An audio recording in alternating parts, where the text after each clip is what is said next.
தக்காளி சாதம் தாங்க செய்ய போகிறேன் பாஸ்மதி ரைஸில். என்னோடய ஸ்டைலில் தக்காளி சாதம் பண்ண போகிறேங்க. எண்ணெய் ஊற்றிருக்கிற காஞ்சிடுச்சு. மராட்டி மொக்கு, பட்டை, லவங்கம் போட்டுடலாம்.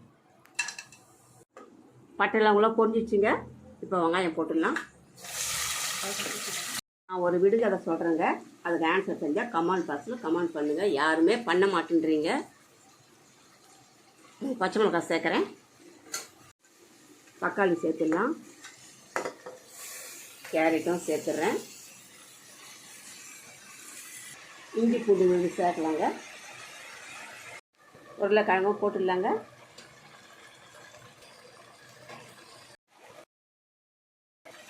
தயிர் கொஞ்சம் சேர்க்கலாங்க. தனி மிளகாத்தூள் சேர்த்துக்கலாங்க. இதில் 1 மடங்கு அரிசிங்க, 2 மடங்கு தேங்காய் பால் ஊற்றிக்கலாம்.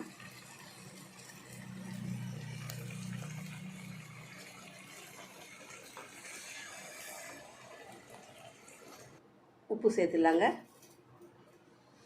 தண்ணி கொதிக்குது. இப்போ அரிசி சேர்த்துடலாம்.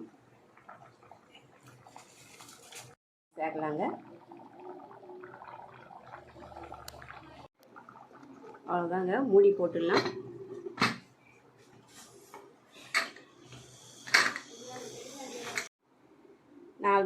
நாலு விசில் வந்துச்சுங்க. விடுகதை சொல்கிறேன். உத்தியோகம் இல்லாமல் ஊரை சுட்டி திரிவான், அவன் யார்? தெரிஞ்சிருந்தா கமெண்ட் பாக்ஸில் சொல்லுங்கள். தெரியலன்னா கேளுங்க, நான் பதில் சொல்கிறேன்.